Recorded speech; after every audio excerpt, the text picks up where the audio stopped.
آخری دیدار ہے، حشر کا ہنگامہ برپا ہے، میان اہل بیت درمیان اہل بیت رسول اللہ کے شہزادے نے پھر للکارا، لوگوں کو للکارتے رہے اور قتل کا یہ بازار گرم تھا۔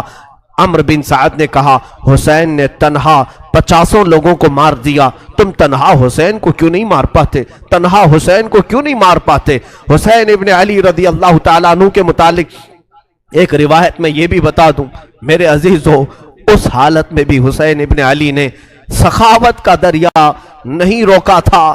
آپ کی شان یہ تھی کہ عبداللہ نام کا ایک شخص کوفہ کا رہنے والا، وہ اس وقت کوفہ میں نہیں تھا جب یہ مارکے سر ہوئے تھے، وہ 6 مہینے کہیں تجارت پر گیا تھا، واپس آیا تو اس نے کوفہ میں دیکھا پورا بازار خالی ہے، گھر خالی ہے۔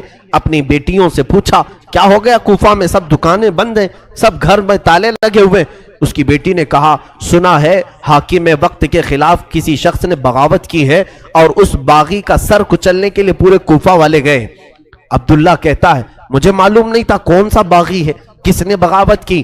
اور پھر ان کی بیٹیوں نے کہا ابا جان آپ بھی گھر میں نہ بیٹھیں، اس لیے کہ حاکم کوفہ ابن زیاد نے اعلان کیا ہے اگر کوفہ میں کسی گھر میں کوئی جوان باقی رہا اور کربلا نہیں گیا تو ہم اس کو تلوار سے چھلنی کر دیں گے، قتل کر دیں گے۔ تو عبداللہ کہتا ہے مجھے ڈر تھا، میری جان کا بھی خوف تھا کہ اگر یہاں رہتے ہوئے پکڑا گیا تو مارا جاؤں گا۔ کہا ٹھیک ہے میں بھی جاتا ہوں اس باغی کے خلاف، اس باغی کو میں بھی مقابلہ کر کے قتل کر سکتا ہوں، دیکھوں گا۔ اپنا گھوڑا لیا، تلواریں لی اور نکلنے لگا۔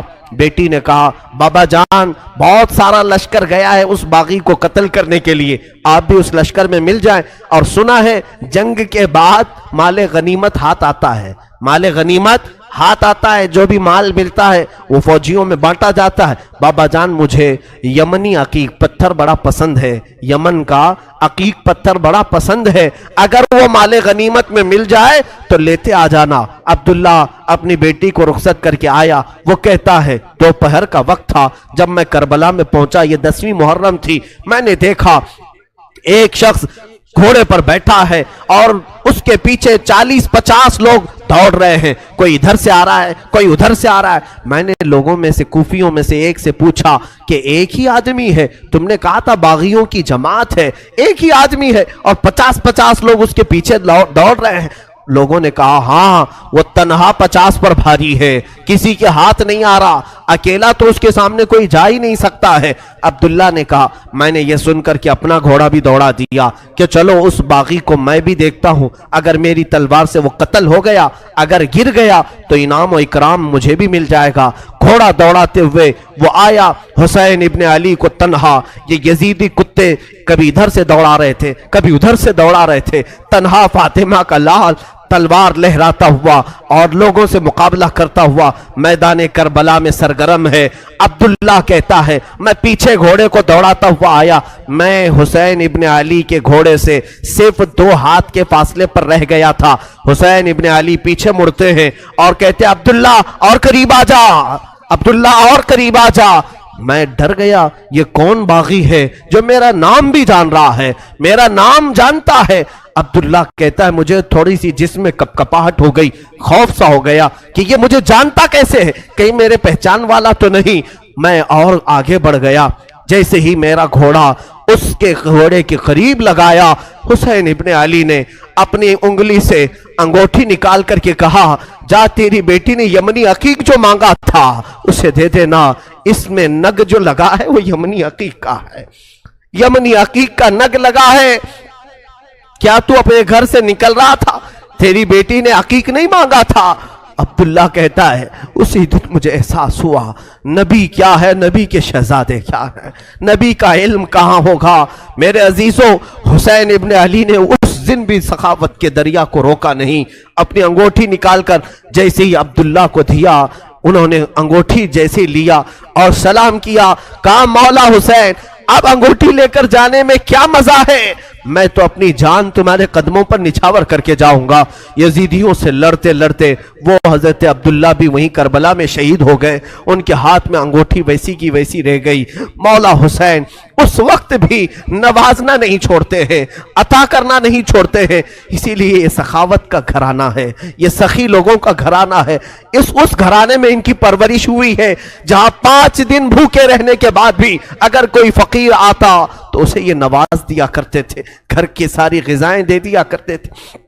مولا حسین رضی اللہ تعالیٰ ان یزیدیوں کے جتھے میں ایسے گھر گئے تھے، دوپہر کا وقت آیا، اچانک آپ کو احساس ہوا جمعہ کا دن ہے، آج پوری دنیا میں میرے نانا کا خطبہ پڑھ رہے ہوں گے لوگ اور جمعہ کی امامتیں ہو رہی ہوں گی، حسین یہاں پر تنہا ہے، جمعہ کی نماز بھی نہیں ہو رہی ہے، مسافر پر جمعہ نہیں ہے، لیکن جمعہ کے وقت کا احترام تو کرنا ہی چاہیے تھا۔ آپ نے ان سے کہا، اے لوگوں، ہاں میں جانتا ہوں مسافر پر جمعہ نہیں، کیا اس وقت کا احترام بھی نہیں کرو گے؟ جنگ بندی نہیں کر سکتے، جنگ تھوڑی دیر کے لیے روک نہیں سکتے کہ اس وقت کا احترام باقی رہے؟ اسی اسنا میں آپ نے کہا 2 رکعت نماز پڑھنے کی اجازت مل جائے۔ اللہ اللہ، حسین تمہارے سجدوں کو سلام۔ دنیا آج بھی قتل ہونے والے سے آخری خواہش پوچھتی ہے تو آخری خواہش لوگ یہ بتاتے ہیں، گھر والوں سے مل لوں گا، فلاں وصیت کر دوں گا، یہ جائیداد کے پیپر دیکھ لوں گا۔ ہماری وصیتیں، ہماری خواہشات دنیاوی ہوتی ہیں۔ مولا حسین نے آخر وقت میں اگر کوئی تمنا کی تھی 2 رکعت نماز پڑھنے کی، 2 رکعت نماز پڑھنے کی۔ یزیدیوں نے کہا کہ آپ نماز پڑھ لیں۔ گھوڑے سے ذوالجناح سے نیچے اترے تھے، مولا حسین رکعت نماز کی باندھ لی اور بالکل اطمینان و سکون کے ساتھ نماز پڑھتے رہے، کسی کا خیال نہیں کیا۔ وہ تلواروں کی جھنکار میں بھی خوف نہیں تھا، کوئی ڈر نہیں تھا۔ رکوع اطمینان سے ہو رہا ہے، سجدہ اطمینان سے ہو رہا ہے۔ پہلی رکعت بھی مکمل، دوسری رکعت میں گئے، عمرو بن سعد اور شمر ذی الجوشن نے پکار کر کے کہا، اے ظالموں، اب کیا دیکھتے ہو؟ یہ اچھا موقع ہے، اس حسین کا خاتمہ کر دو، یہیں پر اس کا کام تمام کر دو۔ خولی بن یزید نام کا ظالم بدبخت ازلی قریب آیا اور سر امام حسین پر چڑھ گیا۔ اللہ اللہ، لوگوں نے یہ تک لکھا ہے آپ کے زانو مبارک پر جب سجدے میں آدمی گھٹنے لگاتا ہے تو ایک شخص نے ان کی ران پر پیر رکھا، دوسرا گھٹنا حسین ابن علی کی پیٹھ پر رکھا، گھٹنا رکھ کر کے ان کے اوپر زور دیا۔ مولا حسین کی سر مبارک جب سجدے میں تھا، ایک ظالم وحشی نے اپنی تلوار سے آپ کی زلفوں کو ہٹایا، آپ کی زلفیں چہرے کا حالہ بنائی ہوئی تھیں، سجدے میں گری ہوئی تھی۔ حسین ابن علی نے ان کی آہٹ پا کر کے بھی سجدے سے سر نہیں اٹھایا، سر کا امام کا سجدے ہی میں رہا۔ یقیناً امام نے سوچا ہوگا اب سر اٹھائے تو ظالموں کے لیے کیوں اٹھائے، وہ سر ہی بہتر ہے جو مولا کے حضور جھک جائے اور اسی اسنا میں مولا کے حضور پہنچ جائے۔ ایک ظالم نے آپ کی گردن پر تلوار رکھی اور زور سے کاٹ دیا۔ اس پیاسے امام کو بنا پانی کے، بنا کسی کھانے کے ذبح کر دیا گیا۔ وہ ذبح عظیم ہے۔ مولا حسین تیری شہادت پر لاکھوں سلام۔ انا للہ و انا الیہ راجعون۔ کلمہ توحید ہے تیری شہادت اے حسین، تو نہ ہوتا تو نہ رہ جاتی صداقت اے حسین۔ امام حسین علی مقام رضی اللہ تعالیٰ عنہ کربلا کے اس بے آب و گیاہ میدان میں اپنی جان آفریں کے سپرد کر دی۔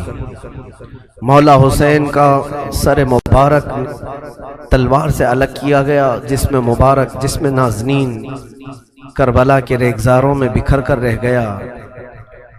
اب اندازہ کرو جو امام حسین ہر ایک کا لاش اٹھا کر لاتے تھے، حسین ابن علی کے لاشے کو اٹھانے والا اب کوئی باقی نہیں تھا، کوئی خیمے کی طرف سے اب آتا ہوا نہیں دکھائی دیتا تھا۔ جنہوں نے دوسروں کے شہزادوں کو بھی اٹھایا مگر خود اس طرح سے سو گئے کہ کسی پر بوجھ نہیں بنے، کسی پر اپنا وزن نہیں ڈالا۔ بیویاں اب خیمے میں تھی، یزیدیوں کے لشکر سے ایک پکار آئی، فتح مبین، فتح مبین۔ لوگ اپنی فتح کے جشن منانا شروع کر دیے کہ حسین کا خاتمہ ہو چکا ہے، اب یہاں پر ہمارے ساتھ مقابلہ کرنے والا کوئی باقی نہیں رہا، سب ایک کے بعد دیگرے ختم ہو چکے۔ لیکن میرے عزیزو، آج بھی میں تمہیں بتاؤں، اللہ کا فضل ہے، مولا کا کرم ہے، سید الشہداء کا یہ فیض ہے کہ بحمدہ تعالیٰ کئی سالوں سے میں ہر سال کربلا پہنچتا ہوں۔ 11ویں کے موقع پر جب ہم زیارت بغداد اور زیارت کربلا میں جاتے ہیں، میں کربلا 2 دن ٹھہرا بھی ہوں، اور ہر سال میرا معمول ہے اپنے جماعت کے ساتھ، اپنے قافلے کے ساتھ کربلا پہنچتے ہیں۔ آج کربلا کا وہ کوئی میدان وہاں نہیں، بڑی بڑی عمارتیں کھڑی ہیں پورے میدان میں، اور روضہ امام حسین جو بنا ہے، اللہ اکبر، اسے حرم حسین کہا جاتا ہے۔ دروازے تک سونے سے کلئی کیے گئے ہیں، گنبد پاک کو سونے سے رنگا گیا ہے، اور وہ حسین کا گنبد آج پورے شہر میں اجالا کر رہا ہے۔ کربلا میں ایک ہی قبر میں باقی 70 لوگ دفن ہیں، اور حسین ابن علی رضی اللہ تعالیٰ عنہ اور ننھے علی اصغر ایک قبر میں دفن ہیں، اور قریبی تھوڑے فاصلے پر عباس علمبردار بھی دفن ہیں۔ وہاں پر برسوں ان کی قبریں رہی، آج تو وہ روضہ حسین لاکھوں لوگوں کے جمع ہونے کا مرکز بنا ہوا ہے، لاکھوں لوگ وہاں جمع ہوتے ہیں، اور پھر روضہ حسین سے ہم سب تبرک حاصل کرتے ہیں۔ لیکن اس جنگ کا نتیجہ کیا نکلا؟ لڑے تو حسین کو ختم کرنے کے لیے، لیکن کربلا پر آج بھی حسین کا ہی قبضہ ہے۔ آج جا کر کے دیکھیں تو جگہ جگہ وہاں پر حسین کے ہی نام ہیں، ہر دکان پر امام حسین کا نام، ہر علاقے میں امام حسین کا پرچم لگا ہوا ہے، اگرچہ شیعہ لوگوں کی طرف سے ہو یا اہل بیت سے محبت کرنے والے معتدل لوگوں کی طرف سے ہو، لیکن حسین کا نام ہر کوئی وہاں پر لیتا ہے۔ تھی تو وہ زمین یزیدی لشکریوں کی، فتح تو انہیں حاصل کرنا تھا، کٹے ہوئے لاشیں تھے، وہاں پر کوئی نہیں تھا، لیکن لوگ اس وقت فتح مبین اعلان کر رہے تھے، یزیدی لشکر فتح ہو گیا۔ اے ظالموں، کہاں ہے وہ تمہاری فتح؟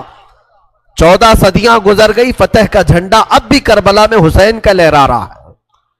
اور بلکہ کربلا نہیں، آج بھی ہمارے گھروں میں بچے پیدا ہوتے ہیں تو ہم میں سے آج تک کسی نے یزید نام نہیں رکھا، حسین نام رکھنے پر فخر کرتے ہیں۔ تم ڈھونڈو گے تو محلے میں کوئی نہ کوئی حسین تمہیں مل ہی جائے گا۔ لاکھوں حسین دنیا میں پیدا ہوتے رہے اور ہو رہے ہیں اور قیامت تک ہوتے رہیں گے، لیکن نہ یزید کی نسل باقی ہے، نہ ان لشکریوں کا کوئی نام لیوا باقی ہے۔